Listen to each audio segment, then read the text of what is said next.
नमस्कार मंडळी, श्री स्वामी समर्थ. तर गुरुपौर्णिमा हा भारतीय संस्कृतीतील एक अत्यंत पवित्र दिवस म्हणून ओळखला जातो. अत्यंत महत्त्वपूर्ण सण म्हटला जातो.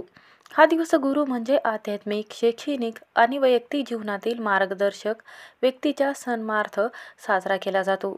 तर यंदा गुरुपौर्णिमा 10 जुलै गुरुवार आलेला आहे. या दिवशी आपल्याला गुरुपौर्णिमा साजरी करायची आहे.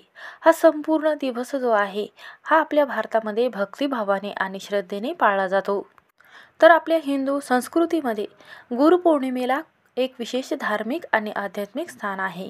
आषाढ महिन्यातील शुक्ल पक्षातील पौर्णिमा ही तिथी दरवर्षी गुरुपौर्णिमा म्हणून साजरी केली जाते. या दिवसाला व्यास पौर्णिमा, आषाढ पौर्णिमा, जयंती असंही संबोधलं जाते. याच दिवशी महर्षी वेदव्यासांचा जन्म झाला होता, जे भारतीय धर्मग्रंथाच्या इतिहासातील एक महान व्यक्ती होते, ज्याला ऋषी असे म्हटले गेलेले आहे. ते एक मोठे महान ऋषी होते. त्यांना महाभारतामध्ये पुराणाचे संकल्प करून मानवजातीसाठी अमूल्य आध्यात्मिक वारसा दिला. तर गुरुपौर्णिमेच्या दिवशी पूजा कशी करावी, त्याचबरोबर गुरुपौर्णिमेच्या दिवशी स्वामींना जर तुम्ही गुरु मानलेला असेल तर नारळ कुठे अर्पण करावा, त्याचबरोबर गुरुपद कशा पद्धतीने घ्यावे आणि गुरुपौर्णिमेच्या दिवशी आपण ज्यांना गुरु मानलेला आहे तर त्यांची पूजा कशा पद्धतीने करायची आहे, याबद्दलची सविस्तर माहिती आपण या व्हिडिओमध्ये जाणून घेणार आहोत. त्यामुळे व्हिडिओ हा शेवटपर्यंत नक्की पहा. चॅनलवर नवीन असाल तर नक्की सबस्क्राईब करा आणि कमेंटमध्ये श्री स्वामी समर्थ लिहायला विसरू नका. तर पहा, गुरुपौर्णिमेच्या दिवशी गुरुचे पूजन करण्यासाठी परंपरा ही प्राचीन काळापासून चालली गेलेली आहे. शिष्यांनी आपल्या गुरूंना फळे, वस्त्र, पुष्प आणि मिठाई अर्पण करून त्यांची कृपा मिळवण्याचा प्रयत्न करत असतात. या दिवशी केवळ परंपरा नसून गुरु आणि शिष्य परंपरेचा सन्मान करण्याची दिव्य संधी आहे. या दिवशी आई वडील असेल किंवा श्री स्वामी समर्थ महाराज असेल, यांना तुम्ही गुरु म्हटलेला असेल तर या दिवशी विधिवत आई बाबाची पूजा करून श्री स्वामी समर्थ महाराजांची पूजा करायची आहे. कारण सर्व देवापेक्षा श्रेष्ठ पहिल्यांदा जो मान दिलेला आहे गुरुचा, तो आई वडिलांना दिलेला आहे. त्यानंतर देवांना सन्मान आणि शिक्षकांना सन्मान दिलेला आहे. या दिवशी पवित्र नद्यामध्ये स्नान करून शुद्ध आत्म्याने व्रत व पूजन करण्याची परंपरा आहे. या दिवशी स्नान व दान केल्याने पापाचा नाश होत असतो आणि आपल्या जीवनामध्ये पुण्यप्राप्ती होत असते. अनेक भक्त वस्त्र, अन्न, धन याचे दान करून समाजसेवेच्या मार्गाने आपला दिवस पवित्र करत असतात. म्हणून या दिवशी पवित्र गंगेमध्ये जाऊन स्नान करून एखाद्या गरीब व्यक्तींना दानधर्म करावा. तर आषाढ महिन्यातील पौर्णिमा तिथी सुरुवात जी आहे तर ती 10 जुलै 2025 रोजी पहाटे 1:37 सुरू होणार आहे आणि ती 11 जुलै 2025 रोजी रात्री 2:07 समाप्ती होणार आहे. तर उदय तिथीनुसार गुरुपौर्णिमा आपल्याला 10 जुलै 2025 वार गुरुवार या दिवशी सकाळी किंवा संध्याकाळपर्यंत तुम्ही सेवा किंवा पूजा करू शकता. या दिवशी देशभरात भक्तिभावाने गुरुचा सन्मान आणि पूजन केले जाणार आहेत. तर गुरुपौर्णिमेचं महत्त्व काय आहे तर पहा, गुरुपौर्णिमा हा दिवस गुरुच्या सन्मानाचा, कृतज्ञतेचा आणि श्रद्धेचा उत्सव म्हणून ओळखला जातो. या दिवशी शिष्य आपल्या गुरूंना नमस्कार करून त्यांचे आशीर्वाद घेत असतात, त्यांना भेटवस्तू देत असतात आणि त्यांच्या योगदानाबद्दल आदर व्यक्त करत असतात.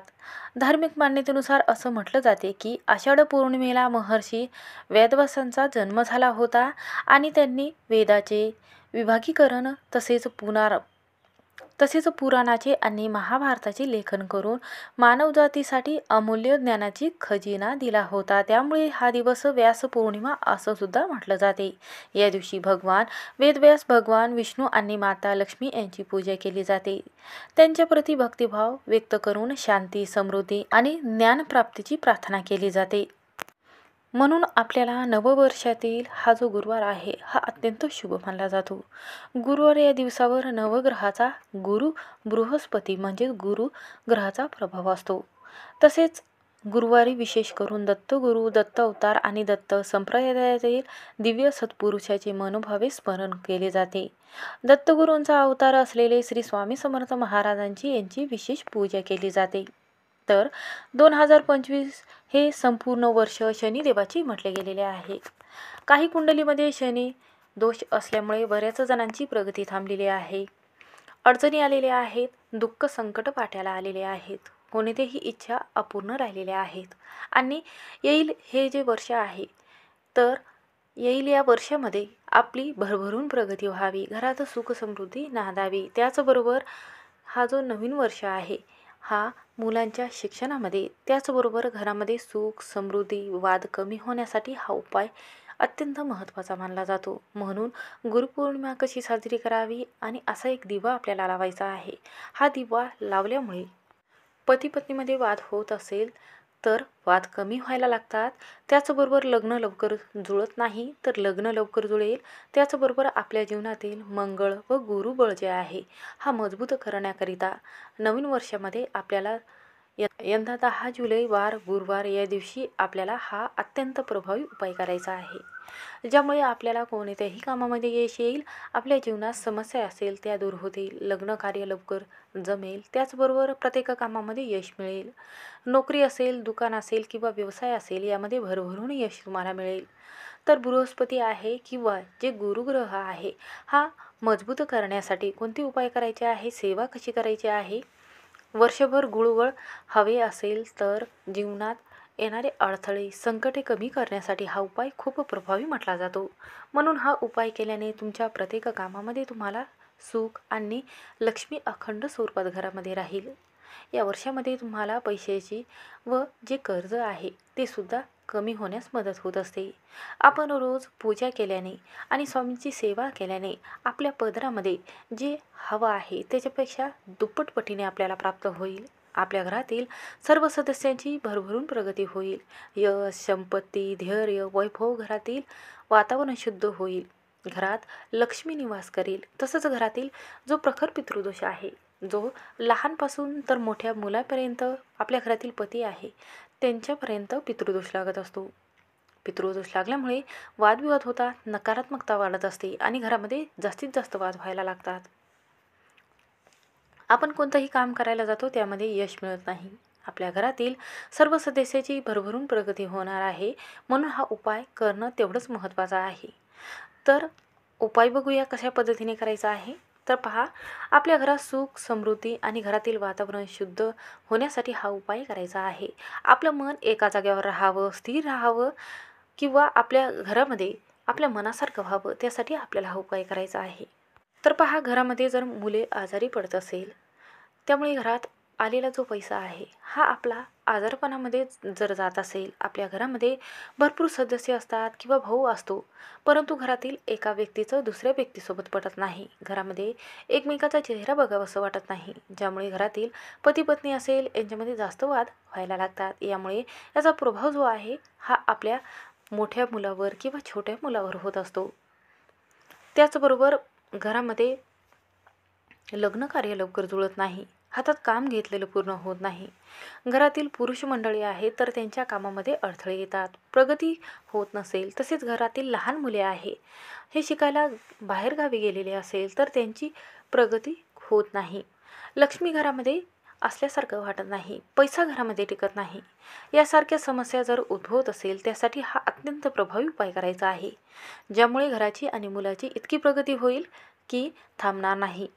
म्हणून या अत्यंत शुभ दिवशी आपल्याला गुरुबळ जे आहे किंवा जो गुरुग्रह आहे हा मजबूत करण्यासाठी आपल्याला गुरुवारच्या दिवशी हा उपाय करायचा आहे. तर पहा, दत्तगुरू आणि श्री स्वामी समर्थ महाराजांचा हा गुरुवारचा दिवस खूप शुभ मानला जातो. म्हणून गुरुवारच्या दिवशी जर हा उपाय तुम्ही केलात तर स्वामींचा आशीर्वाद लाभतोच आणि आपल्या जीवनातील सर्व दुःख, दारिद्र्य, गरिबी दूर होते आणि 100% आपला गुरुग्रह जो आहे हा मजबूत होतो. तर पहा, उपाय संध्याकाळी करू शकता किंवा सकाळी केला तरीही चालेल. ज्यावेळेमध्ये तुम्ही हा उपाय करू शकता तर पहा, तिथे आपल्याला सर्वात प्रथम आपल्या आईवडिलांची सेवा करण्यासाठी त्यांचे पाय धुवायचे आहेत आणि त्यांची आपल्याला पूजा करायची आहे, हळदी कुंकू लावून आणि नमस्कार करायचा आहे. त्यानंतर सकाळी उठल्यानंतर मुख्य उंबरवड्याचं लेपन करायचं आहे, तुळशीला जल अर्पण करायचं आहे. त्याचबरोबर आंघोळीच्या पाण्यामध्ये या दिवशी आपल्याला गोमूत्र आणि शुद्ध गंगाजल टाकायचं आहे आणि त्याचबरोबर या पाण्यामध्ये आपल्याला एक तुळशीचं पान टाकायचं आहे आणि ते खाऊन घ्यायचं आहे. त्याचबरोबर या दिवशी आपल्याला पिवळ्या रंगाचे कपडे परिधान करायचे आहे आणि त्यानंतर श्री स्वामी समर्थ महाराजांची फोटो असेल किंवा मूर्ती असेल तर आपल्याला एका तांब्यामध्ये घ्यायचं आहे. फोटो असेल नसेल तर त्याला मोगरा अत्तर जे आहे ते लावायचं आहे, किंवा तुम्ही दुसरंही अत्तर लावलं तरीही चालेल. त्यानंतर आपल्याला जी मूर्ती घेतलेली आहे त्या मूर्तीवर आपल्याला पंचामृताने किंवा दह्याने, दुधाने किंवा साखर असेल, मधाने असेल तर अभिषेक करायचा आहे. अभिषेक करता वेळेस श्री स्वामी समर्थ हा मंत्र म्हणायचा आहे. त्यानंतर एक शुद्ध तुपाचा, गाईच्या तुपाचा दिवा लावायचा आहे. दिव्याला समोर जी 2 वाती घेतलेल्या आहेत त्या वातीला आपल्याला चिमूटभर हळद लावायची आहे आणि दिव्यामध्ये चिमूटभर हळद टाकायची आहे. एक प्लेट घ्यायची आहे. प्लेटवर आपल्याला हळदीच्या साहाय्याने स्वस्तिक हे काढून घ्यायचं आहे. स्वस्तिक चुकीचे काढू नये, योग्य पद्धतीने काढायचे आहेत. आणि त्यानंतर या स्वस्तिकची आपल्याला पूजा करायची आहे आणि त्यावर आपल्याला मूठभर तांदूळ टाकायचे आहे आणि त्यावर शुद्ध तुपाचा दिवा लावायचा आहे. त्यानंतर अगरबत्ती, धूप लावायचे आहे. श्री स्वामी समर्थ महाराजांना आपल्याला हिना अत्तर लावायचा आहे. हिना अत्तर लावल्यानंतर आपल्याला स्वामींना शाल आणलेली असेल, टोपी आणलेली असेल किंवा कोणतेही वस्त्र तुमच्याकडे असेल तर ते घालायचे आहेत.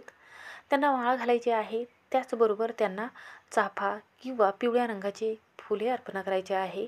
तुळशीचं पान अर्पण करायचं आहे आणि शिरा अर्पण करायचा आहे नैवेद्यामध्ये.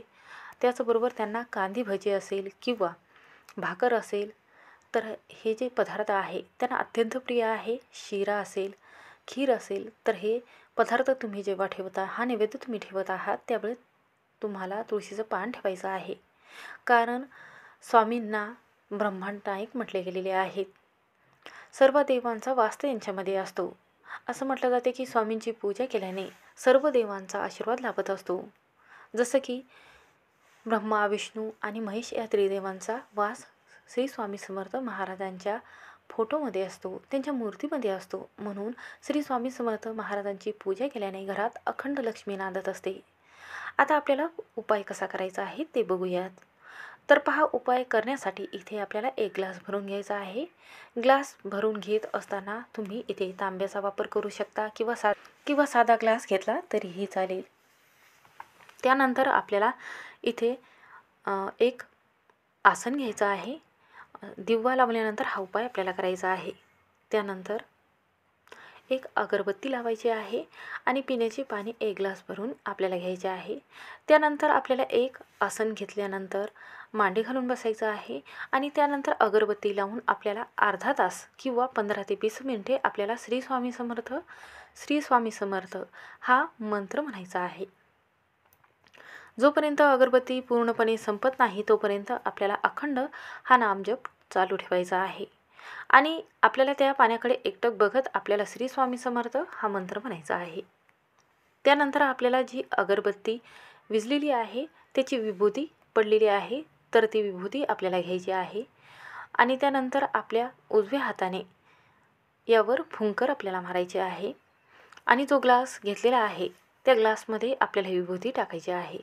श्री स्वामी समर्थ महाराजांना आपल्या मनातील इच्छा व्यक्त करायच्या आहेत. मुजरा करायचा आहे 3 वेळा आणि त्यानंतर आपल्याला या ग्लासमध्ये जे पाणी आहे ते घरातील सर्व सदस्यांना आपल्याला पाणी द्यायचं आहे आणि त्यानंतर माठामध्ये तुम्ही टाकू शकता किंवा घरातील सर्व सदस्यांना जे पाणी आहे ते तुम्ही पियायला देऊ शकता. श्री स्वामी समर्थ हा मंत्र म्हटल्यामुळे या मंत्रामुळे या पाण्यामध्ये एक शक्ती जागृत झालेली आहे.